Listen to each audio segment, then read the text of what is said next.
and it's entitled Foundation-Funded Non-Bloody Revolution. And I'm going to read a bit from here. Committee Chairman B. Carroll Reese warned fellow congressmen of a diabolical conspiracy that a certain few foundations were financing the socialist and communist overthrow of the United States. The Reese Committee learned that the Rockefeller Foundation and Carnegie Endowment for International Peace were, with tax-exempt dollars, funding leftist propaganda operations aimed at changing America through the brain, not the battlefield. Patriotism, national sovereignty, individual responsibility, and Christian beliefs were belittled, while the concepts of a one-world government, socialism, collectivism, and humanism were deemed essential for peace in the modern age. Don't forget, this is in 1953. This is a United States Congress investigation of the tax-exempt foundations that we're discussing right now. A clandestine and successful non-bloody revolution had been masterminded by some of America's most powerful and devious men who did not want to be exposed by a congressional investigating committee. The man chosen by Reese to be the committee's research director was Norman Dodd, the Yale graduate, intellectual, and New York investment banker. During this writer's, that's Robert Goldsborough's frequent visits to Dodd's retirement home in Keene, Virginia, he repeatedly spoke of his conviction that justice demanded that those foundations, quote, should be compelled to spend a like amount of dollars to undo the damage they have done to America, end quote. And don't think, folks, that this doesn't exist right now either. I mean, the same, just even worse, there are more foundations out there. The Pew Foundation is a new one that got involved. A marvelous family, the Pew family was, up until, about 20 years ago. The money from the foundation got into the hands of the left-wing termites. Left-wing is now right-wing, too. Okay, Dodd sent committee questionnaires to numerous foundations, and as a result of one such request, Joseph E. Johnson, president of the Carnegie Endowment for International Peace, invited Dodd to send a committee staffer to Carnegie's headquarters in New York City to examine the minutes of the meetings of the endowment's trustees. These minutes had long since been stored away in a warehouse, and obviously Johnson, who was a close friend of former Carnegie president and Soviet spy Alger Hiss, had no idea what was in them.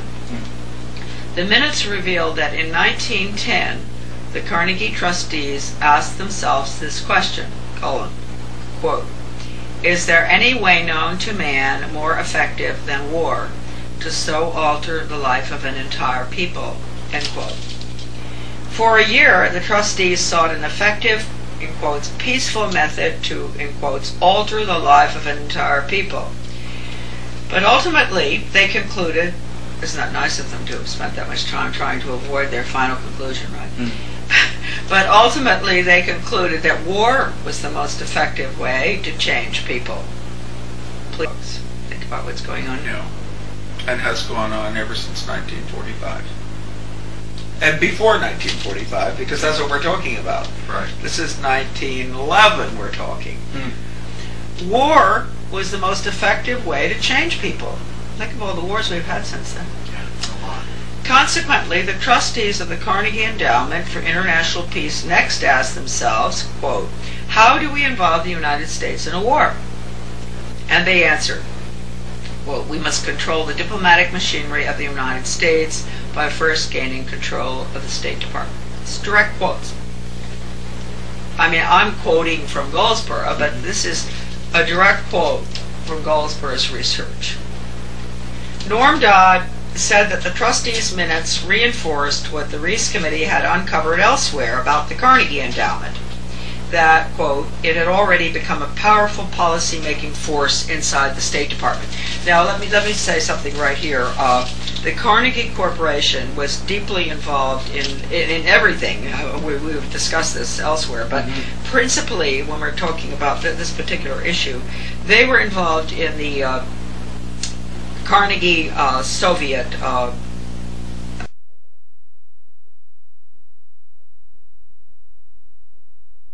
the agreement between Carnegie and the Soviet Academy of Science which took place a month before Reagan signed the U.S.-Soviet education agreement. So Carnegie has just been with the Soviet Union all the way along. All right, how do we involve the United States in a war? We control the State Department. Norm Dodd said the trustees' minutes reinforced what the Reese Committee had uncovered elsewhere about the Carnegie Endowment, that it had already become a powerful policy-making force inside the State Department. I worked in the State Department in Soviet affairs, I remember, in 1959. And I saw a lot of weird things there, too. During those early years of the Carnegie Endowment, war clouds were already forming over Europe, and the opportunity for the enactment of their plan was drawing near. This is pre-World War I. History proved that World War I did indeed have an enormous impact on the American people. For the first time in our history, large numbers of wives and mothers had to leave the home to work in war factories, thus effectively eroding women's historic role as the heart, in quotes, of the family. The sanctity of the family itself was placed in jeopardy.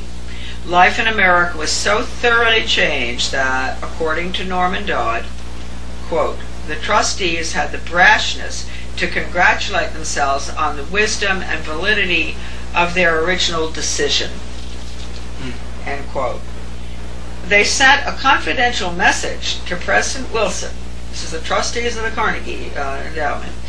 A confidential message to President Wilson insisting that the war not be ended too quickly.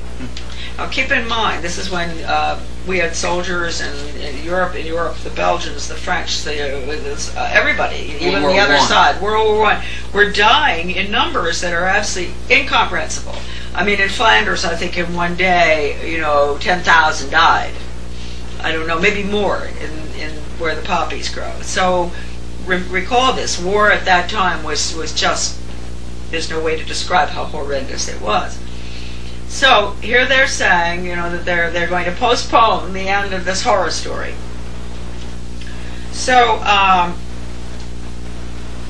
they sent a confidential message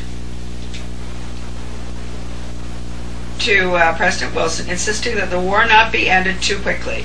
Carnegie trustee Cleveland Dodge, one of Wilson's financial supporters, had direct access to the president, as did Elihu Root, endowment president from 1910 to 1925. After the war, the Carnegie Endowment trustees reasoned that if they could get control of education in the United States, they would be able to prevent a return to the way of life as it had been prior to the war. And they recruited the Rockefeller Foundation to assist in such a monumental task. According to Dodd, they divided the task in parts, giving to the Rockefeller Foundation the responsibility of altering education as it pertains to domestic subjects.